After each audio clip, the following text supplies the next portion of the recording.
My 38th birthday dinner started the way most things in our marriage had lately. Polished on the outside, slightly off at the seams.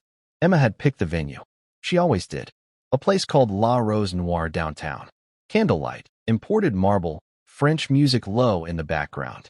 The kind of place that made you feel underdressed even if you were wearing tailored wool. We had a corner booth, the lighting just dim enough to be flattering, just loud enough that you had to lean in to speak. Her favorite kind of atmosphere. Intimate, but performative. She'd invited her friends. Not mine. Just hers. 7 of them. Sharp-dressed, high-heeled, chirping with wine-soaked laughter. One of them, maybe Lila, said it was like being in a movie. Emma beamed. She loved that line. She loved playing the lead. I don't know what I expected when I walked in. Maybe a hug. Maybe a warm, happy birthday, babe, and a kiss on the cheek. Instead, I got a distracted smile and a wave from across the table like I was a waiter. No one stood. No one clapped or cheered or sang. I just slipped into my seat, third from the end, across from Emma but not beside her. The conversations didn't pause for me. I nodded at the waiter, ordered a bourbon, and tried to settle into the rhythm of the night. The rhythm was laughter. Endless, echoing laughter. About what? I'm still not sure. There were inside jokes, old references from girls' trips I'd never been on, brunches I'd politely declined. I smiled when I thought it was safe to smile, took sips between awkward silences, and tried to remember if I'd left the oven on at home. Emma was radiant, though. I'll give her that. Her hair up in soft waves, earrings dancing in the light. That dress, silver, silky, tight around the ribs. She had a glow that night, but it wasn't glowing at me. It was glowing at them. Then came the gifts. One by one, her friends handed me little wrapped boxes, cufflinks, a Mont Blanc pen, cologne I'd never wear.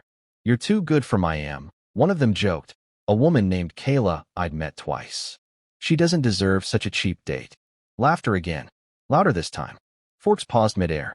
Emma tilted her glass toward me, smirking. Oh, trust me, he's cheap all right, she said. You should see the sweater he wanted to wear tonight.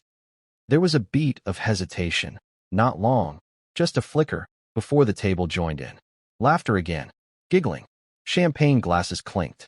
Someone said, "Girl, stop, you'll make him cry."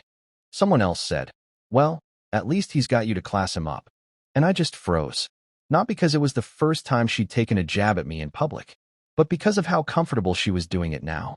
Like it wasn't even a jab anymore, just a reflex. I looked at her. Really looked. Her eyes didn't find mine. They were on her phone, then on Lila's shoes, then back on her wine. Her smile never faltered.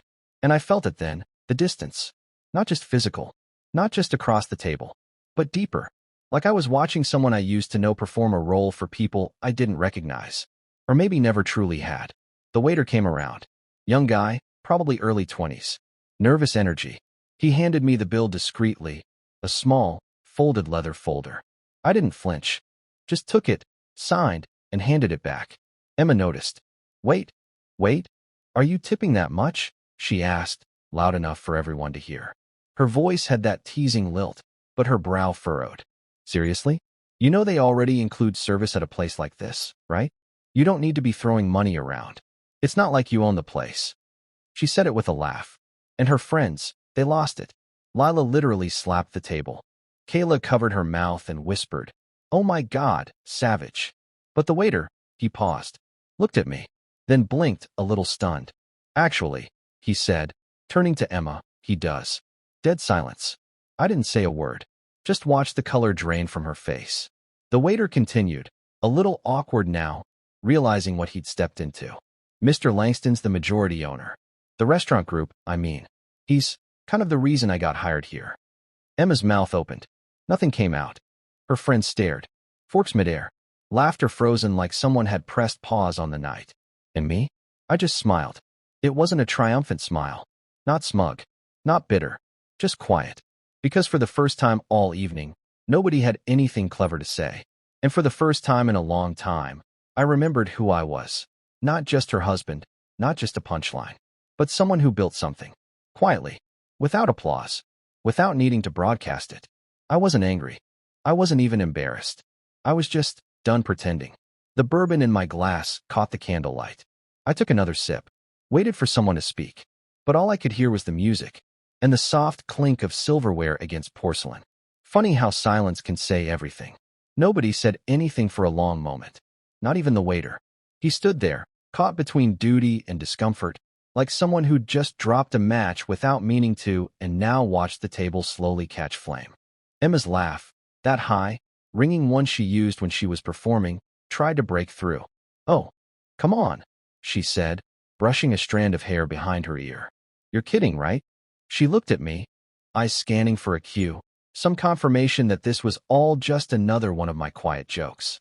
But I didn't say anything, just reached for my water. "Wait," Kayla said, sitting straighter. "You own this place?" "Like own it." I nodded once. "I'm part of a restaurant group. We bought La Rosenor last year, renovated it in March." The silence came back, heavier this time. Emma stared at her wine glass. I could see the thoughts churning, trying to make the math work. She knew I worked in investments, vaguely, but she never really asked, never really cared. To her, I was just the steady guy with simple tastes and a boring wardrobe. The budget king, as she once called me. I guess when someone doesn't brag, it's easy to assume they've got nothing to brag about. "I didn't know," she said, her voice a little smaller now. I looked at her. "You never asked." That part wasn't meant to sting, but it did. The waiter slipped away, grateful for the exit, and the rest of the table scrambled to recalibrate.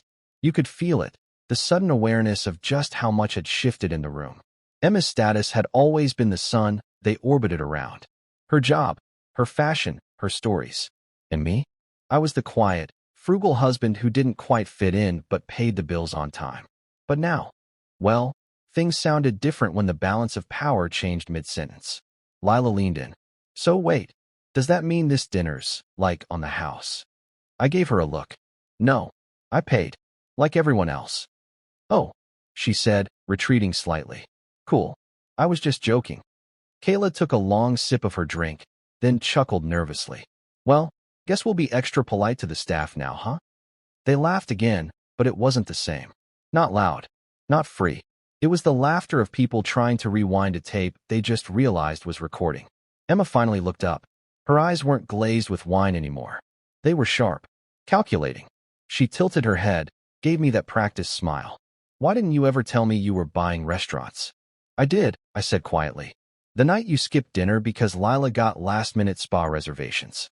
I mentioned I was closing a new acquisition. You said it was boring." A blush crept up her neck. She opened her mouth, closed it again. This wasn't how the night was supposed to go. She'd planned it, curated it. The venue, the friends, the tone. I was supposed to be the quiet guest of honor, grateful, chuckling when teased, paying the bill with a polite smile.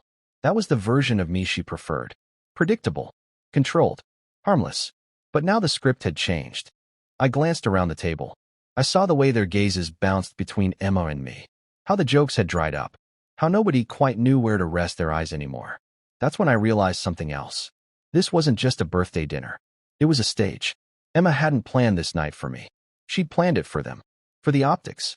For the image of a woman in control of her life, her friends, and her mild-mannered husband. And I, foolishly, naively, had played along because I still believed in the version of us that used to talk about dreams over takeout, before image became everything.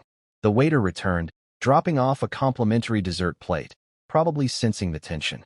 A delicate mille-feuille with a lit candle in the center. "From the chef," he said gently. "Happy birthday, sir." Emma perked up. "Oh, we should sing." "No," I said just loud enough. "Let's not." The candle flickered. Nobody moved. I picked up the fork and took the first bite. Vanilla cream. Crisp layers. Sweet, but not cloying. Like the kind of dessert you savor quietly. Emma leaned in again. "You could have told me." "I could have," I said. "But you stopped listening." Her friends shifted uncomfortably. One of them stood and excused herself. Another reached for her phone, pretending to scroll. And Emma? She sat back, crossed her arms, and studied me like I was a painting she'd just realized was a forgery. For once, I didn't rush to fill the silence. It was my birthday, and for the first time in a long time, I let it be mine. When the check came, folded neatly, as if to pretend it hadn't been a loaded object all evening, I reached for it without ceremony. Emma didn't protest. She just watched, chin resting in her hand, like she was trying to figure out who I was now, and whether she'd ever known me at all. The total didn't faze me. This place was expensive, yes, but not unfamiliar. I had signed off on its menu changes, met the sommelier, even approved the wallpaper swatches when the renovation began. Still, I left a generous tip. Same as always. Not because I needed to prove something, but because that young waiter had unknowingly handed me back a piece of myself. As I stood to leave, so did a few of her friends. Awkward hugs, half-hearted goodbyes. One of them, I think it was Dana, muttered, "Happy birthday," like it was an afterthought. Another gave me a look that might have been sympathy, or admiration, or confusion. I didn't try to interpret it. Emma didn't move. She stayed seated as the table emptied around her, her fingers wrapped around the stem of her wine glass, staring at the melting candle in the dessert plate. It was just the two of us now. "You embarrassed me," she said at last, quiet, almost dazed. "No," I replied, slipping my jacket on. "You embarrassed yourself. I just didn't stop you this time." Her jaw clenched. That familiar twitch in her cheek, the one that showed up when things didn't go according to plan, made an appearance. She looked up at me, something raw passing through her expression. "I didn't mean it," she said, and for a second, I almost believed her. "But I didn't need apologies. Not now. You meant it enough to say it," I said softly. "And you said it because you thought you could. That's the part one can't ignore." She stood now, finally, slowly. "So what? You're the big man now? The secret millionaire with a point to prove?" I shook my head. "No. I've always had something to prove. I just got tired of proving it to someone who never cared to see it." A long silence followed. And then she said the one thing that stuck with me long after I walked out that door. "I miss the version of you who used to need me." I paused, hand resting on the back of the chair I'd sat in all night. "Yeah," I said. "So did I?" The walk to my car was colder than I expected for an August evening. I didn't look back. Not once. I heard nothing behind me. No hurried footsteps. No last-minute apology. Just the city, indifferent and alive, humming beneath the streetlights. When I got home, I didn't throw anything or pour a drink or fall into bed. I sat at the kitchen table, stared at the stillness of my apartment, and let the weight of the night settle in. Not sadness. Not really. Something closer to truth. I thought about all the little things I'd let slide over the years. The comments. The dismissals. The way I'd become a background character in my own life. I thought about the time she rolled her eyes when I suggested starting my own firm, called it risky and unrealistic. About the dinner party where she introduced me not as her husband, but as the guy who keeps our Wi-Fi paid. About how, somewhere along the way, her love became performance art, just enough affection when others were watching, just enough cruelty when they weren't. But I also thought about the waiter's eyes when he said I owned the place. The sudden shift in the air. That one moment, brief, electric, where I was seen. And not because I was loud, because I was enough. In the weeks that followed, things changed. Not all at once. Quietly. Deliberately. I didn't move out. I asked her to. She did, without protest. The conversations that followed were civil, almost eerily so. No shouting matches. No sobbing apologies. Just two people who realized the mirror had cracked and neither liked what they saw. We didn't tell our friends right away. There was no dramatic announcement. No shared statement. Just space. Time. The quiet unraveling of a story that no longer fit. Some nights, I still catch myself thinking about that dinner. The smell of garlic butter and white truffle. The flicker of candlelight. The exact angle of her smile when she called me cheap. But mostly, I remember the silence that followed. That moment when everything stilled, and I found myself not humiliated, but awake. And in that stillness, I heard something I hadn't heard in a long, long time. Myself. And I realized, maybe that's what birthdays are for. Not cake, not candles, but clarity.